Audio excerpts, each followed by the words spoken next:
Welcome to the ReRooted podcast with Francesca Maximé, trauma-sensitive mindfulness meditation teacher and poet.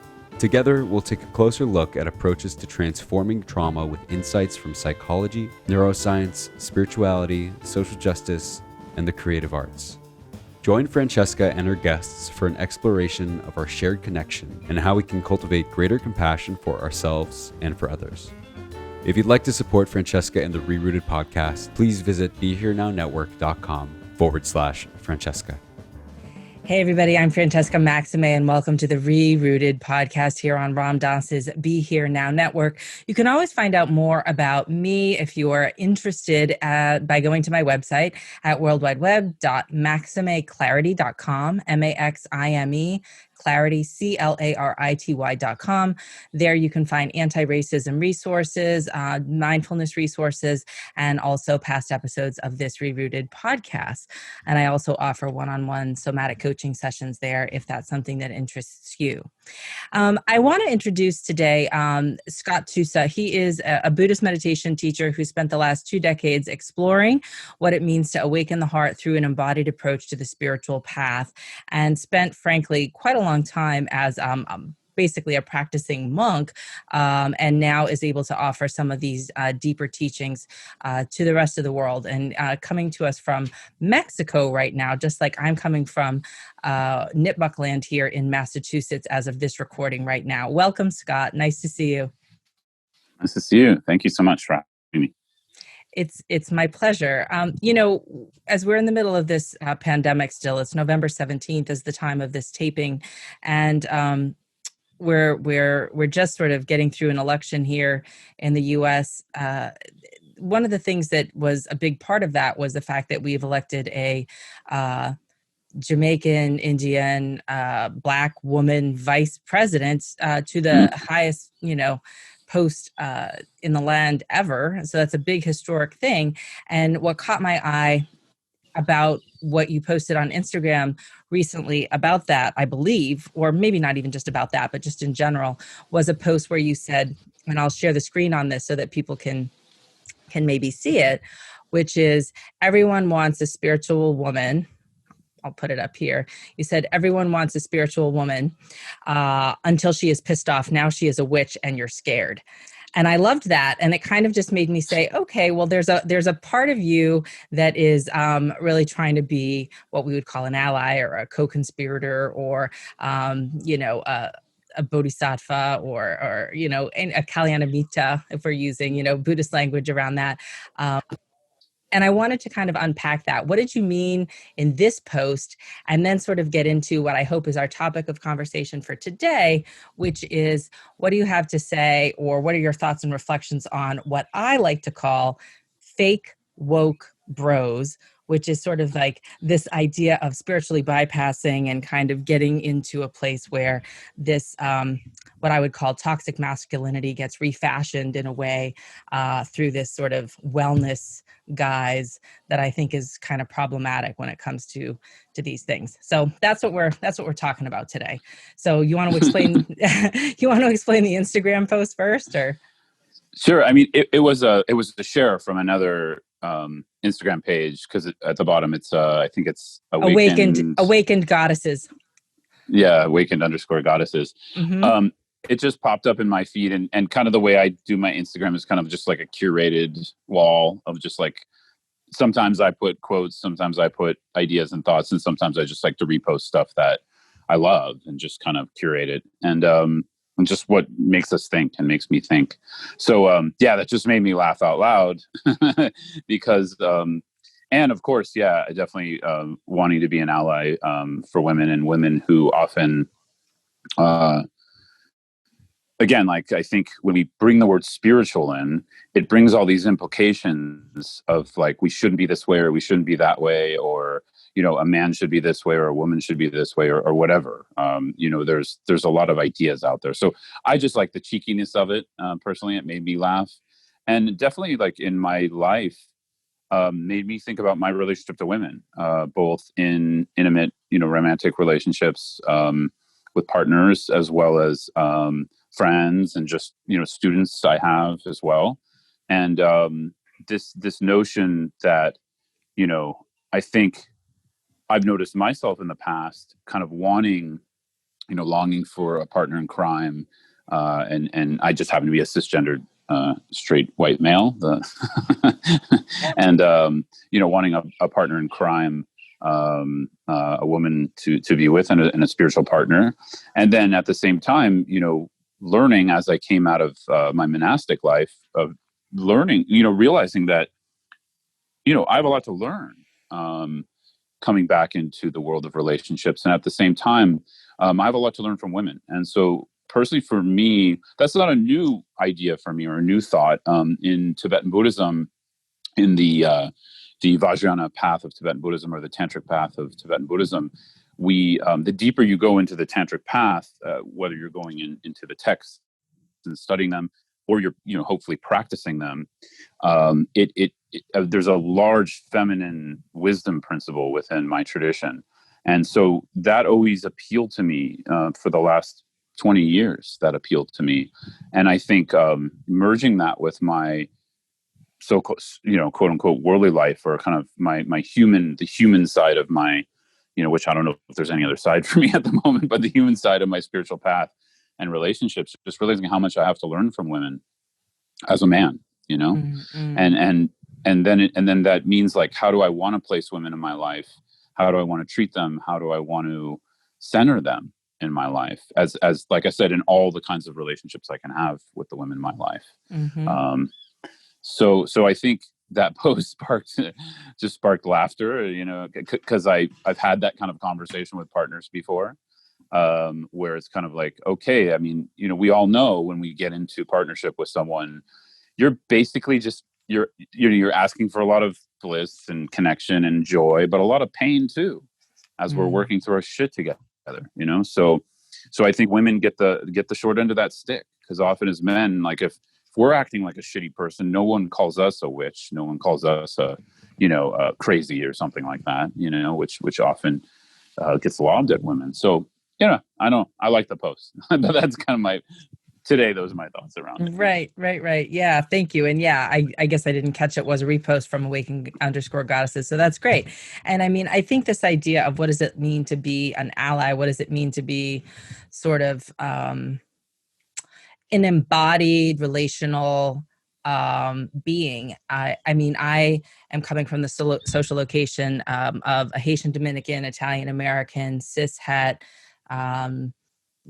first language English, first religion, Catholic, born in Chicago, privileged in education with secondary, graduate school person, with a lot of like layers of intersectionality there. And we all have our unique story. And given all of that, you do come from what would be a more centered social location, which is the white cis het man, through which this sort of systemic patriarchy, for lack of a better word, has been in service toward, which isn't to say that you are actively trying to enable that system. It's more, I think, the whole idea of how does the Buddhist path help support disrupting that system in a way that's supportive of collective liberation. And that includes the allyship or the embodiment and even the relationality in a personal or romantic relationship that you're talking about. And so I'm wondering, around that, you're mentioning the Vajrayana path, people hear tantric, they maybe think about sex or something. Can you explain a little bit about how that's just not necessarily part of it, but that may be part of it, but that may not be all of it. But what is the whole point in recognizing the feminine in Vajrayana Tibetan Buddhism? What is the whole point in celebrating that? Sure. I just wanted to mark one thing. I do have an ethnic. I'm Jewish. You're Jewish. I know you are. Yeah. I know you are. I know you are. I know. It's that whole thing of like, be white. I know we've been talking about that too. But it's interesting because I think it did give me another position in the world, and sometimes that's like Jews often are very privileged in the United States too. So that's there's often that side it's too. Both and for sure. Yeah, and my dad's side is Sicilian, Italian, so I have kind of Sicilian and then Jewish roots. But and I think that's just to name that, even though of course I'm happy to identify as a cisgendered white male because that's kind of how my body shows up in the United States and in the world. But the reason I like to identify that is so white people can start to recognize they have ancestors and culture, and they have to start connecting back with that culture and starting to rebuild culture. Because for white folks, we've just lost culture, and that's why, some of what perpetuates a lot of, in my opinion, a lot of the problems. But anyways, that's maybe another podcast. Yeah, no. Yeah. All of that's really critical. And I mean, we've talked a lot about that kind of thing. And it's not really for me to say, like, how you are, aren't. I guess the thing about race as opposed to ethnicity is that race and the way in which the racial hierarchies have been very randomly constructed socially, that in this case, you present, there are the people who happen to be white, I heard someone say once, which is the ones who are sort of doing the collective liberation work, which I think is kind of what you're pointing to. And the people who identify as white, which may be more along the idea of the piece of being part of white supremacy. And so I think that you're perhaps in using that distinction might be one of the ones who happens to be white in the way that the structure is presented and constructed, I definitely feel that way. And in my own kind of work with, undoing whiteness in my own body and how it's conditioned me and affected me, to whatever degree I can undo that. In my own work, I've come to the, acceptance, my body presents as a white male and I have to accept that. And that's just what it is. And, and I'm conditioned by that. So I'm totally fine accepting that. And then, more just realizing these ethnic variants for those who were invited into whiteness are important to recognize because it can give us some ancestors and some roots to connect with. I think that's critical. Yeah, I do think that's critical. Yeah, my first, I never connected to Judaism as a religion, more my stomach connected to the food and the ethnic aspects of it and the culture of it, but not so much the religious aspects. But the first, when I started my own spiritual search for a path, before I met Buddhism, I actually practiced Santeria, which, for those of you who don't know, is it stems from the Yoruba tribe of Nigeria, but it made its way to both Brazil and Cuba. And so I practiced more of the Cuban form of it, and it blends with Catholicism. But that helped me to kind of develop some kind of ancestor practice, because that was the first thing I was taught was create a shrine for your ancestors. And it really helped me to heal a lot of things. And that was when I was 16, 17, something like that. Yeah. But I want to get to your other question. But it's all relevant. Yeah. So, so I mean, Vajrayana is a big topic, and it's a big system, a large system of Buddhism. We could just say Himalayan Buddhism, not just Tibetan Buddhism, because it exists in Bhutan and Mustang and Nepali Himalayas and all over. And probably at its height, it was Afghanistan was also a Buddhist country at one point. It was part of India, and so what was I going to say? So that was known as held a lot of tantric Buddhism. And we could just say, the more I learn about Tantra in general, I'm just going to be clear about it. Indic Tantra, not Western forms of it that kind of pull from a lot of places. Indian Tantra, what we're learning, these traditions, we're a lot more connected and there's a lot more crossover between so-called, Hinduism is a new word relatively. Even Buddhism is kind of a new word. It's a colonial word. So before that, you just had all these different sects of practitioners and groups and sanghas and teachers and etc. So Buddhist Vajrayana really comes out of that milieu of the Indic traditions, and we do believe the Buddha taught it, and then it was kept very, very secret, taught 1-to-1. For many years until it was opened up more widely, and really it was opened up much more widely in the Himalayan Buddhist traditions. So just distinguishing it from sexual tantras and all this kind of stuff, which are really just westernized forms that one of my friends, he writes a little bit about this, and I'm not the guy to talk about with this, but it seems like in the history they're pulling from the Western forms are kind of pulling from Indic forms, but then they're not quite, I don't know, who's to say I don't want to say what's authentic or what's not, but definitely in Buddhist Tantra, of course, we use our sexual energy, within the path. We're not denying that, but it's not really centered as the main thing. The main thing is understanding how the mind creates suffering and how to unwind that suffering within the mind.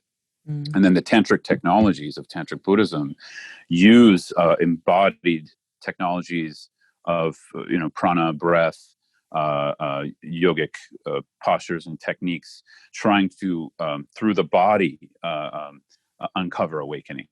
And then you have these kind of tiers of also how ritual connects to bringing in the capacities of awakened energy through what we call deity yoga or Kirim in Tibetan, where we're imagining the world as a sacred world, and we're bringing that into our consciousness, recognizing that we're sacred, recognizing that others are sacred.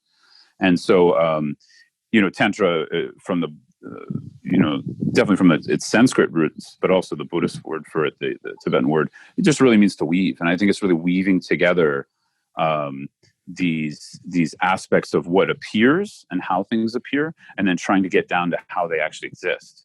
Because in Buddhism, there's that sentiment that what we're experiencing, when we're experiencing suffering and confusion and dissatisfaction, there's dissonance between what's appearing or what we're perceiving and how it actually exists.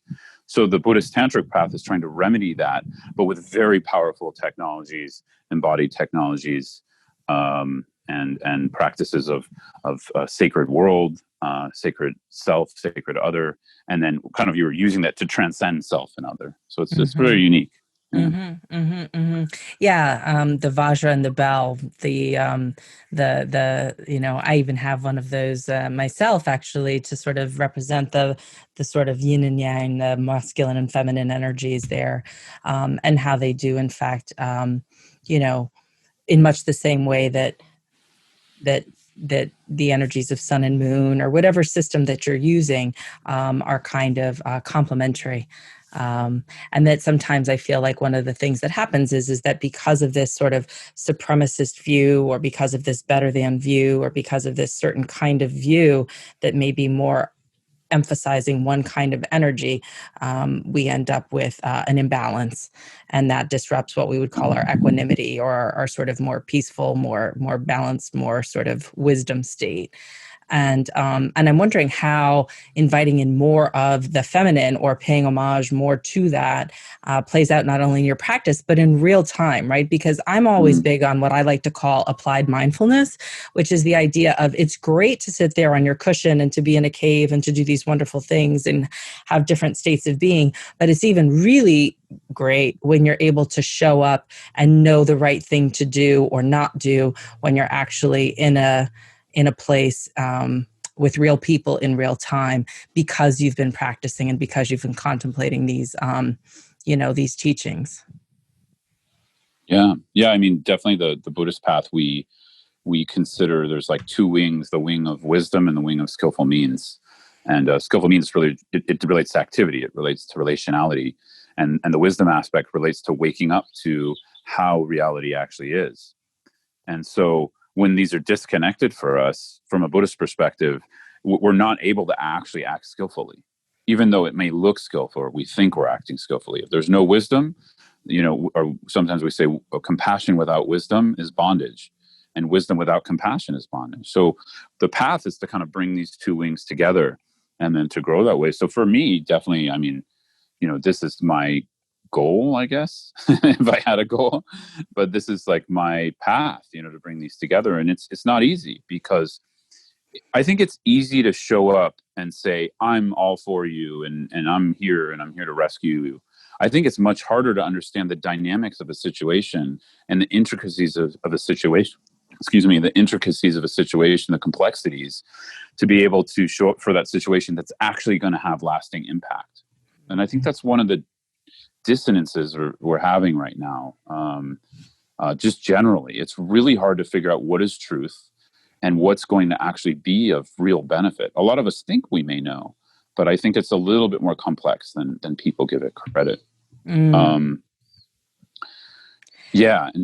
I'll stop there. Yeah. Well, I was thinking of something that you said about when we were chatting about this and we were texting or emailing, and you said, in my experience, there are just some fundamental pieces of humanization that are missing for many of us in American society.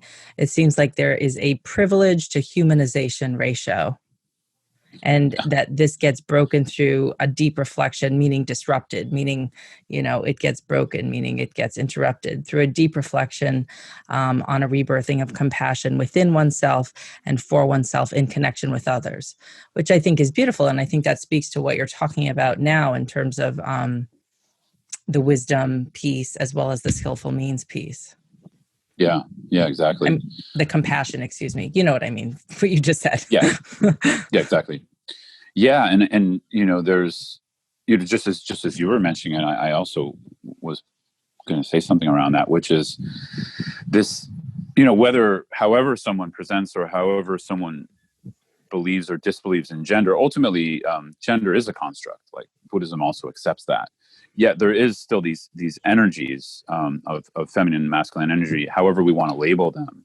There's these parts that intertwine, and I think for me, when I'm just being a human being, it's trying to bring these two energies to balance within myself, these energies of my feminine qualities and my masculine qualities. And again, and what I'm discovering is there's many layers of subtlety to that. Mm-hmm. And you asked earlier, this what does the kind of feminine mean in Vajrayana? And really the feminine in Vajrayana is represented by openness and space. And I'm not saying that doesn't represent all feminine qualities, obviously, but when we talk about the path of skillful means, we could say compassion is part of skillful means, and wisdom. The skillful means and compassion is actually a masculine aspect in Vajrayana Buddhism, and the wisdom aspect, the waking up into the nature of reality, the space of that nature of reality is the feminine aspect. And so for a practitioner, we're trying to merge those two via recognizing the nature of mind and allowing compassion, what we call non-referential compassion, to unfold from there. And so for me, that's something you can't connect to through knowledge and thinking and I should say conceptual based knowledge. You can get a kind of finger pointing, we call it like a finger pointing at the moon through conceptual knowledge, but the actual feminine principle within Vajrayana Buddhism, one has to waken up to their wisdom nature, that inner space of the mind that gives birth to all that exists and goes beyond existence. Right. So right. yeah. So yeah, bringing it back down to earth with a little bit. Why I wrote that to you when we were just chatting a bit was definitely, I feel like it's a humanization problem. I mean, racism, patriarchy, and capitalism, or I should say the form of capitalism we have in the United States right now, the heavy competitiveness around it, when these three are kind of a unit in the United States, at least, they dehumanize us all. I mean, this is one of the reasons I'm out of the country. I love the United States. I'll always be a part of it. I want to serve there as well, but definitely we need to find ways to rehumanize, and it's really hard because when there's heavy competitiveness, this is to me such a distortion of masculinity. Just pushing beyond our means to be. So you see that this is actually part of the, I don't want to say toxic masculinity, but that this capitalism piece is part of that. It could be. Yeah. I mean, these are just kind of thoughts I'm sharing with you. Yeah. But it's the system. I guess what I'm getting at is this heavy competitiveness, this extraction at all costs, this idea of having to be better, this idea of being dominant and sort of not maybe recognizing that spacious place as also being a place of strength and a place of wisdom and a place of sustainability and a place of balance or peace, that there's sort of just like a one note kind of a situation there about more or better, as opposed to what happens when we don't just go vertical, but we go perhaps more horizontal or multidimensional. Yeah, definitely. Yeah. I think so. I mean, it seems like that. and it's just an imbalance of definitely like masculine energy. That's just sort of, and not such a good form of it, because masculine energy, like everything, like has we have qualities where it gets distorted, and then qualities where we can express its more pure energy, just like feminine and those kind of spiritual qualities of them. And so, yeah, I think it's definitely a distortion, and I think the healing, I hate to say it, but until men start to help each other to heal, I'm not that hopeful, because we started, you wanted to talk about kind of toxic masculinity, bro culture, and spirituality. Well, I see it a lot, and I just shared with you something that has been sort of making the rounds with a lot of the spiritual teachers that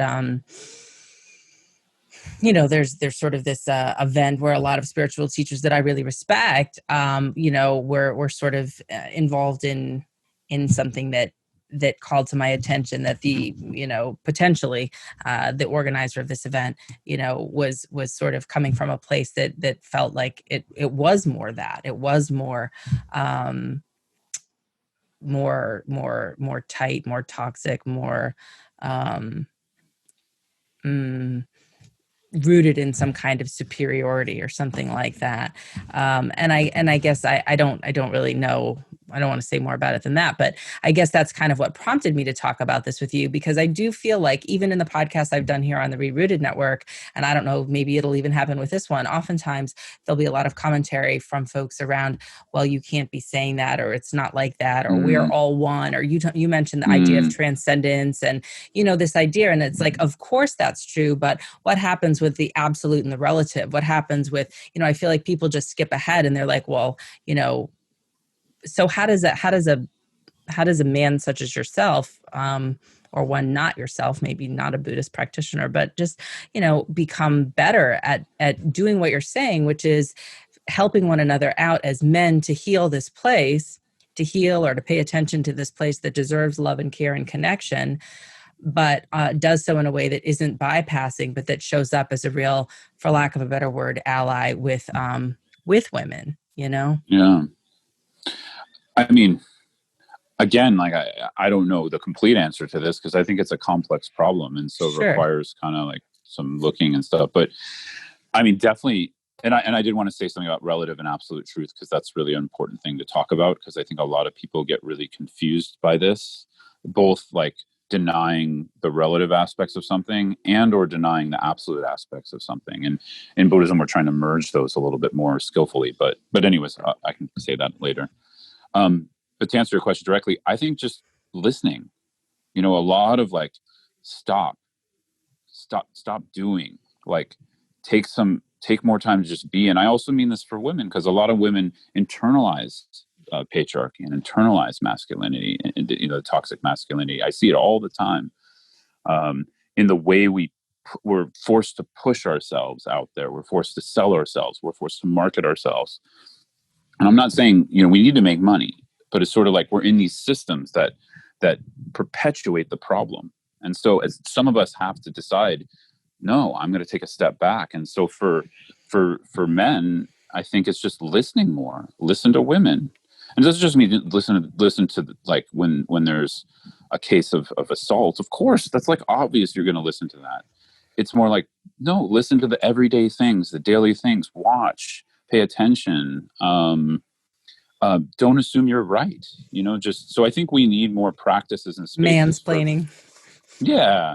I don't have to we need more practices and spaces just to be and heal. Because a lot of men are really, we're wounded by this too. We're wounded by really bad, patriarchal behaviors and structures, where for me, it was just a process of learning to feel again, So there's whole sets of, as there's whole sets of practices for that, I love that, learning to feel again, and that's what this is really about. And I guess what I've noticed is that sometimes in the guise of that, and this is just my own lived experience, I don't know, but I've seen flashy New York Times articles that have been written in profiles about groups. And there's like, Robert Bly, of course, did the Fire in the Belly piece back in the day, right? Where, the sort of men were gathered around the campfire, so to speak, sort of sharing what it means. And then, now I think there's sort of two groups that I'm aware of anyway. Maybe there's more. Mankind is one, and every man is another, where, guys kind of get together, and I don't know what they do because I've never been, but from what I've been told by people who are involved, they kind of hug it out. And they, and there's nothing wrong with that, but I just wonder if it's sort of like now we're patting ourselves on the back for being able to take a journey around our alcoholic father or our failed marriage, and what happens next. Yeah, and I think this is where, again, it gets. I mean, I'm using the word commodified a little bit more loosely. It's sort of like we're building spiritual egos around something, and that needs to be torn down as well. Where it's like, for me, as much as like I can see, there's been some work done, and some of my teachers have acknowledged that there's so much to do. I'm such a baby, in my spiritual path. I'm such a, some people would say, how could you call yourself a beginner after 20 years? Because I know how much there is to uncover as a human being. And of course, how that intersects with me as a man and a white man and all that, cisgendered white man. So there's always something to learn. So I think it's kind of keeping this mentality of, people use this term beginner's mind, but it actually means something more profound. But we can use it in this context, beginner's mind, that I'm always learning. And I think, for me, that helps a lot in these areas where, again, it's when it intersects with late stage capitalism, there's always this pressure to be an expert. Sorry, can I swear on your podcast? Of course, yeah. Fuck being an expert. Who fucking cares? Seriously. So we're all trying to be like, I'm the expert. I got this article. I got this gig. And it's all like just fake bullshit. And so, sorry, I'm really like, I'm in a moment where, I'm reevaluating how I want to do the work I do in the world and serve. And, when you go to other cultures, especially, you find people not doing the same thing. When you go to, even in the United States, you have pockets of it. But yeah, there is a lot of good men's work being done. I have a few friends doing a lot of cool stuff. And I think it's like anything. It's like people have to just learn to be a learner, to be a student, and sometimes we're in roles as a teacher, and that's fine. But when you're not in a role as a teacher, just chill, learn, right? Like that's kind of how I treat it. Yeah. Yeah. And the word that comes for me is humility. And I guess when I say that word and I think of these sort of types that I'm thinking of, and again, this is a type, I'm generalizing here, which is not always recommended, but for the purposes of our conversation, is sort of what, we're going with for now, is that there's a lack of feeling as though there's strength in humility. Yeah. Which feels to me like it's rooted in fear, which feels to me like it's one of the three poisons that we start with when we talk about the Buddhist path. And that when we, to use Tara Brach's language, tend to befriend that fear, perhaps we can open to something beyond just that resistance to what might be a more open or spacious Vajrayana and feminine, or otherwise just open principle of kind of shifting, of kind of allowing there to be a shift based on there being some humility, as opposed to like what you just said, the violence of having to be quote unquote an expert, for example. Yeah. Well said. And beautiful. And yeah, it's kind of this thing of like, why can't we just be someone in community learning? And again, like our communities have been heavily fractured in the United States by whiteness and systemic white supremacy. I mean, like, I'm not saying all communities, like obviously aspects of, and I'm not African-American, so I'm just talking from observation. They've had to form community just forced to out of systemic oppression and systemic white supremacy and years of incredible violence. And then what's interesting, I've seen like more white communities become fractured in certain ways. It depends where you go. Like I started traveling more to the South to teach, and I noticed there is a lot of cultural difference depending on where you go in the United States. And so that's why it's so complex. Yet I do notice that like a lot of the way I grew up, I never felt like, even though I had ethnic kind of aspect, I'm Jewish and there's community there and all of that, Italian, a little community. But still, it was like fractured because everyone bought into whiteness. So everyone's like, okay.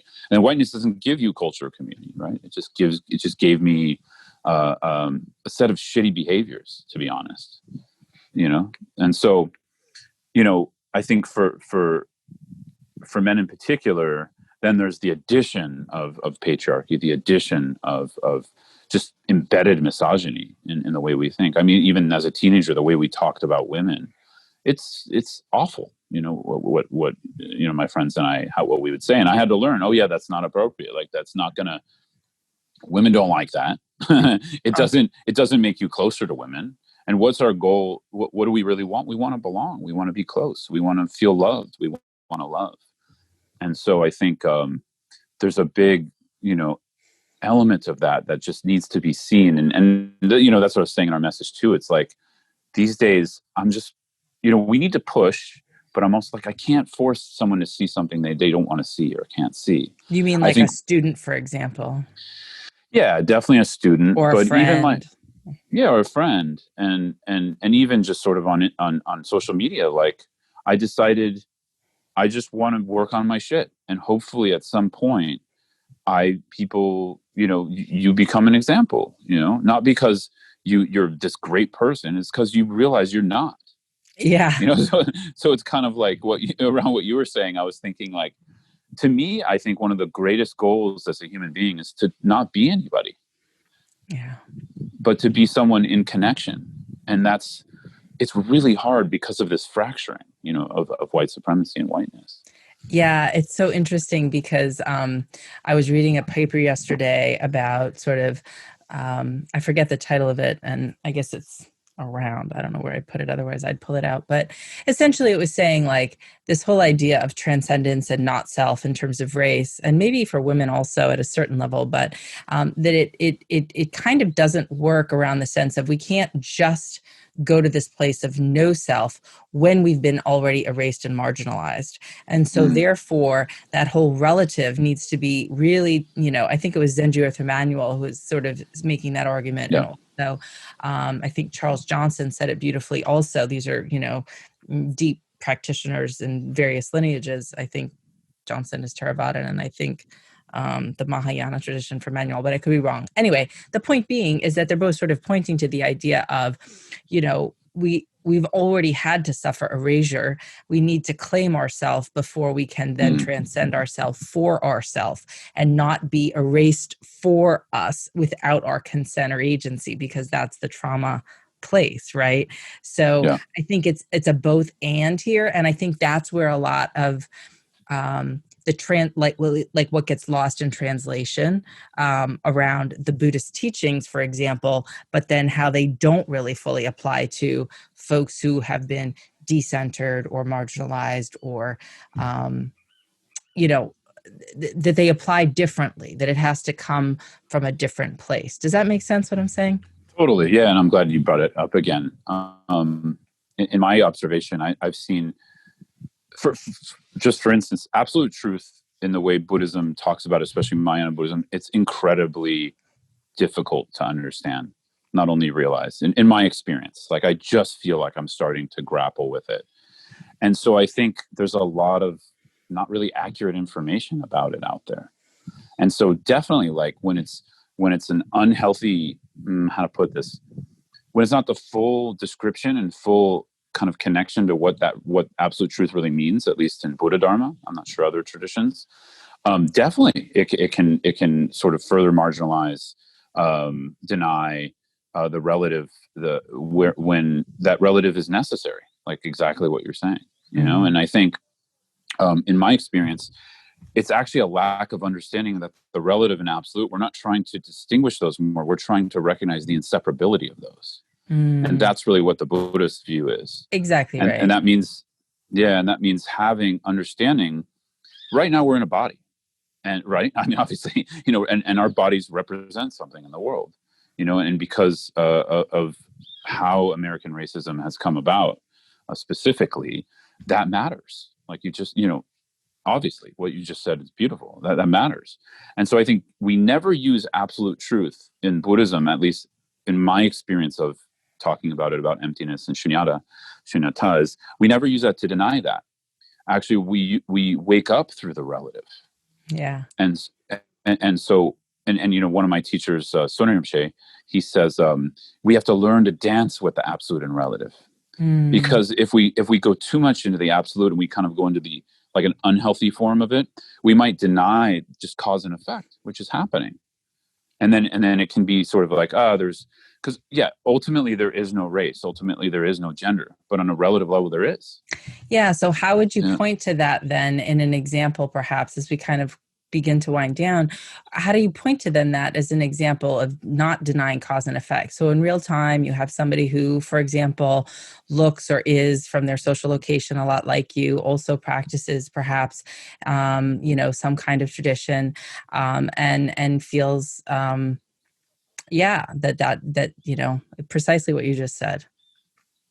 Yeah, I think it's really again, goes back to humanization and growing one's own compassion for oneself in connection with others, and listening and watching to understand. It's actually not possible to understand someone else's experience. But what we can do is try to have empathy and try to listen and try to sit with that. And then, you know, and get to know someone deeply, so we can see, like, their relative experience is not the same as mine. So, you know, someone in my social position, like a similar social position, you know, that's what I would say is, like, white men have to just do less talking and more listening. And I think, and more heart, and like I said, more feeling, more opening up, more compassion for self. That's going to lead to compassion for others. And those kind of two. What I mean, compassion for self, is being willing to sit with our uncomfort, being willing to face that, where other peoples, they've been forced into that. And in my opinion, I'm not saying their position is more privileged. You know, there's a difference between privilege and actual, like, becoming a good human being. They're actually better. A lot of people are better human beings for it. I think the less comfort, the more comfortable we are, it's more likely we're going to become a shittier human being, in my opinion. Yeah, I see. Yeah, I get what you're trying to say. There's an inverse. Yeah. Well, you just said that privilege was the inverse of, what is the word you used? The privilege to humanization ratio. Yeah, exactly. And it's not that I wish that upon anyone, like wish someone to have problems so they become a better human being. No, I want people to be free from suffering. I want them to be happy. But I do notice that. So I think it does require men like me to learn to get uncomfortable with ourselves and with our own past, where a lot of us have trauma and violence in our bodies coming from our fathers. And so there's a big healing that needs to take place there. And again, I know this is across the board. I'm just sort of speaking specifically about my group, I guess. But to answer, you know, go back to the relevant and ultimate a little bit. It's sort of like, I think transcendence doesn't mean transcending the whole thing. It means waking up through seeing clearly how reality is existing. And that doesn't change it into some Pollyanna thing. I think that's why the Buddha taught the first noble truth as, you know, no suffering, you know, try to see. And so it wasn't to, like, be like, you know, beat a dead horse in the sense of, like, we know suffering's there. We know we're suffering. We get sick, we die, etc. What he was trying to do was kind of point us to something much deeper, and the complexity of how dissatisfaction and suffering pervade our life. And I think that opens a deep well of compassion and connection for each other, which then starts to open a deep well of recognizing the impermanent nature, and then the what we call the kind of the open, spacious nature of phenomena as they're at play with each other. So it's like, as a race and all these things are at play, recognizing that open space. And I think this goes both ways. I think activism can really benefit from that too, personally. You know? Yeah, I mean, I think that it's again, the both and what you're pointing to, I think about the relative and the absolute, about the non-dual nature of it, not to, right? Like that's the whole point. It's that it's not to. We're just sort of pointing to these shades that are sort of, the both and, or the and, but not really distinctly two. But again, that this is all sort of process, and that this idea of waking up, as I like to say, from the inside out, this sort of self-compassion enables us to then show up for others. And I would say about the activist piece that, there's a part of me that sees someone sort of sitting here with their, with their arms folded and their foot tapping, like, hurry up, we need you. And yet, you know what I mean? Like, you've enjoyed your privilege, and although we feel bad for you, you've had your pain for a long time. We've had our pain, but you're the one with the power. You're the one that in this constructed society, you've been given more power. And so please at least do the work of stepping on the path so that it's in process, and that there's more of a collective base of that process happening, and that self-compassion happening in whatever white cis het male communities, for example, so that then that allyship and that compassion outside can really be real and can really come forward, because that tolerance for discomfort internally has started to shift, as opposed to just needing to be defended against and pushed away. But I think there's a waiting there. I think there's a little impatience there. Yeah, I know you can't rush it, but Well, I mean, to me, my work is 24/7. There's no rest. Maybe in my dreams, because I can't really meditate in my dreams yet, but there's really no rest. And I think for me personally, because I think change comes from a lot of angles. And this is one thing I think, tough to say, tough to do, but change doesn't always come from pushing, And so I think there's a certain amount of pushing that needs to happen, and then a certain amount of kind of rest, then push and rest. And then at the same time, like, if people aren't internally working with their confusion, clinging, and anger, I don't think whatever the pushing is, it's not going to go in the right direction, and we'll just continue to push the afflictive emotions. So again, that's not to say people need to deny their anger. It's just understanding the nature of anger is what needs to happen. And that's the more long-term process. So I think another aspect of modern, I would call it kind of late stage capitalist patriarchal society, is everyone's in a rush. Yeah. They want quick fixes. What I do with a student, first off, when they come to me and they're like, I got all this problem, I'm like, slow down. There's no, just think of this as a life process. And I'm not saying we can't heal quickly. Sometimes we can. A lot can change within a month, for sure, as with your clients, I'm sure. But at the same time, it's just getting people out of this mentality of like, we're in a world and we're making that world each moment. So how do we want a world that's rushed and pushy, or do we want a world where we're connecting?